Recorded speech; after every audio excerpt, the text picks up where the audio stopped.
Hey guys, Joshua Peterson here, Peterson Electric. Thanks for joining us. This is the follow-up on the spa that we showed. Hope my SEO guy can link this because this is like my 11th video for you guys this month. But this is to show you after the fact that we grounded underneath the cement. So right here is how it turned out. This stubbed up.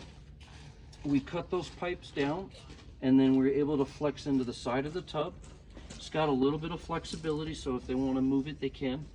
That ground wire that you no longer see runs right up here, goes into the disconnect.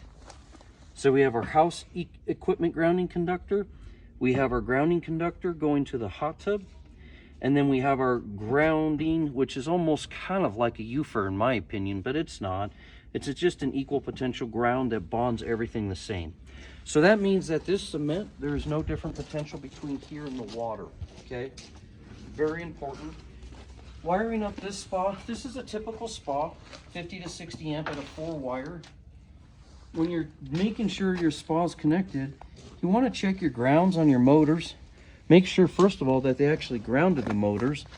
This is actually appears to be a number 10 to me, but number 8 is what you use on a bare solid on that. Make sure all these points are tightened.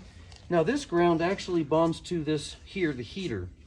And so if there's any issue in the heater, that's going to cause that GFI to trip.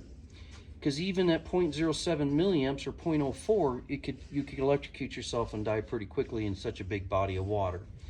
Now what happens on hot tubs is they have a tendency to go out here. This is an element, a 4,000 watt heater. Colorado has very, very high minerals, probably because of all the gold mining for years.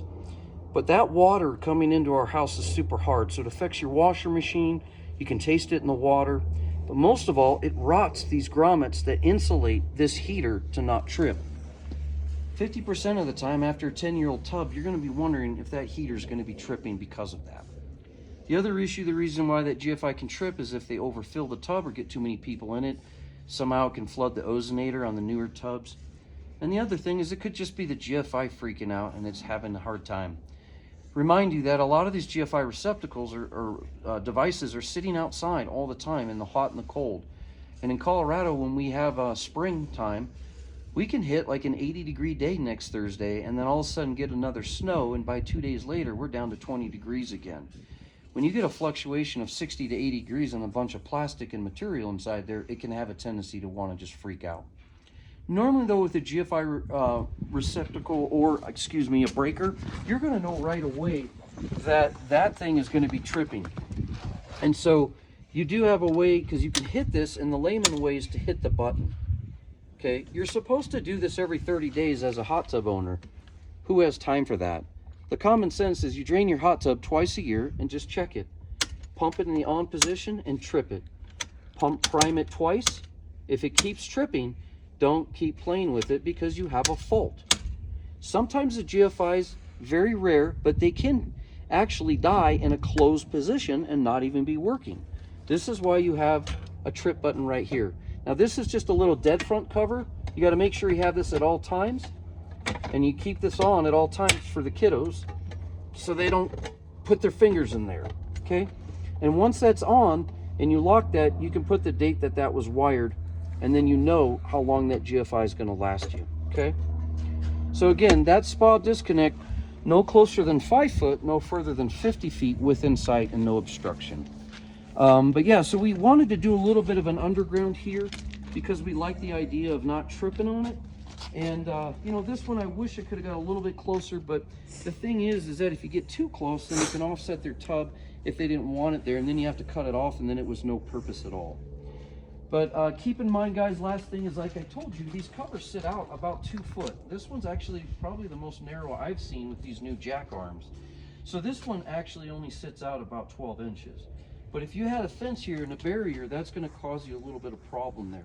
Now, when they go to put their step, keep in mind that their step is about 2 foot. It's actually probably a little bit bigger than my feet here. So it's going to be about 2.5 of my shoe, which is about 12 inches.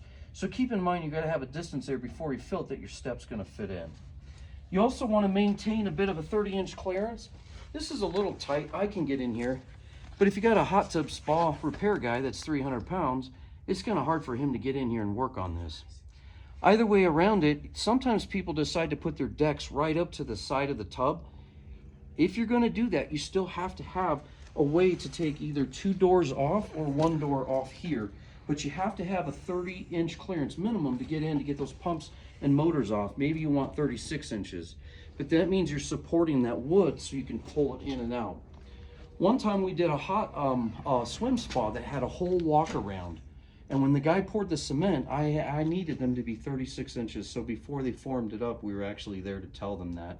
And that way a guy could climb down on a ladder, get in there and service it. And swim spas stand up almost 5 foot tall. So of course they need to get down really low to get to that.